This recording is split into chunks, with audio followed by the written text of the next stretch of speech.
بسم الله الرحمن الرحيم نحمده ونصلي ونسلم على حبيبه الكريم الأمين العزيز الرؤوف الرحيم وعلى آله وأصحابه الأفضلين الأكرمين أجمعين أما بعد فأعوذ بالله من الشيطان الرجيم بسم الله الرحمن الرحيم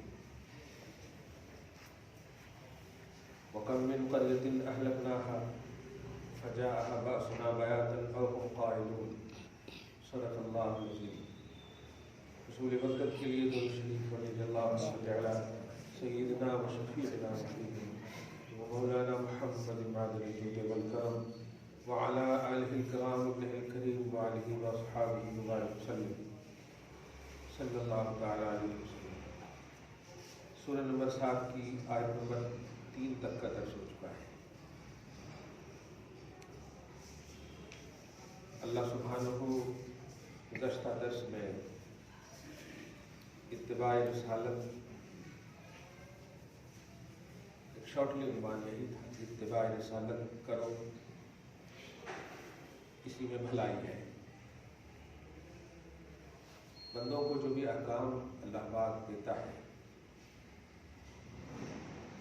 خصوصاً آدمی زمینی حقیقت کے حاملی وہ نبیوں کے پاس نہیں ملتا ہے۔ ڈائریکٹلی فیض کرم یہ تو کر سکتا ہے، لیکن احکام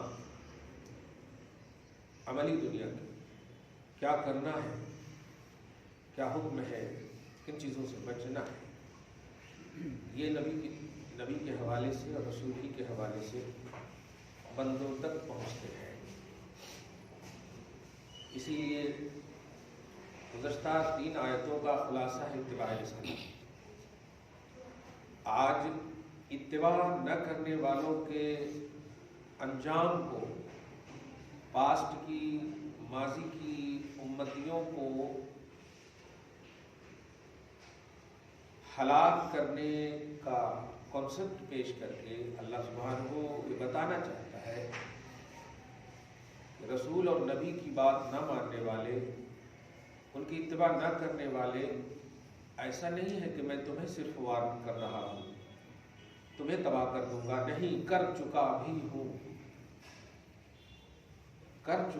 ہوں، ہلاک کر چکا بھی ہوں۔ چنانچہ ارشاد فرماتا ہے وَكَمْ مِنْ قَرْيَةٍ أَهْلَكْنَاهَا، کتنے ایسے گاؤں ہیں، کتنے ایسے شہر ہیں، کتنے ایسے ہیں جن کو میں نے ہلاک کر دیا۔ تفسیر میں یہی ہے کہ نبی کی بات نہ ماننے کی وجہ سے۔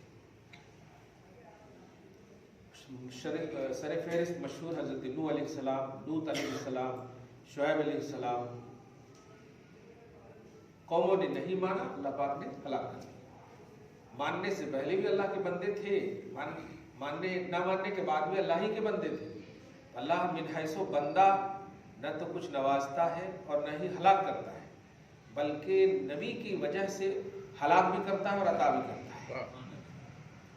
یہ سنت الہیہ ہے، اس میں ہمارا کوئی دخل ہی نہیں، سنت الہیہ ہے۔ اگر اللہ تعالیٰ آپ کو کچھ دے گا بھی تو نبی کے واسطے سے، اور اگر کچھ نہیں بھی دے گا تو نبی ہی کی وجہ سے۔ کمپلیٹ آپ اگر الحمدللہ اتباع رسالت میں ہیں تو اللہ پاک بس دیتا ہی رہے گا۔ اور اسی کو ایک بات اللہ کی طرف سے بے حساب دے گا، بے حساب دے گا، پھر اس کی عطا کی کوئی ایسے بھی انتہا نہیں ہے، لیکن دیتا رہے گا۔ یہاں دیکھیں فرماتا ہے کتنی قوموں کو، کتنے لوگوں کو، کتنے گاؤں کو میں نے ہلاک کر دیا۔ ہلاک کی 2 وجہ بتائی ہے۔ ابھی دیکھیے ہم لوگ سب ایک دم ریلیکس ہو کے بیٹھے ہیں، کوئی بھی ایسا شوشہ گوشہ ہمارے لوگوں کے دماغ میں ہے کہ عذاب آئے گا؟ کچھ سوچ بھی سکتے تھے، ایسا جملہ بھی بولے تو ڈر رہتے ہیں، ایسا کیسے ہوتا ہے؟ یہ سڈنلی، اس سے جو میں عقیدہ دینے جا رہا ہوں، کچھ لوگ جو کبھی کبھی تختہ مشق بنا لیتے ہیں، قیامت کا علم ہے یا نہیں ہے، یہ بہت تکلیف دہ باتیں ہیں۔ یاد رکھیے گا قیامت کو اللہ پاک نے اچانک کا عنوان دیا ہے۔ قیامت کو اچانک، جس کو عربی میں بولتے ہیں بغتتن،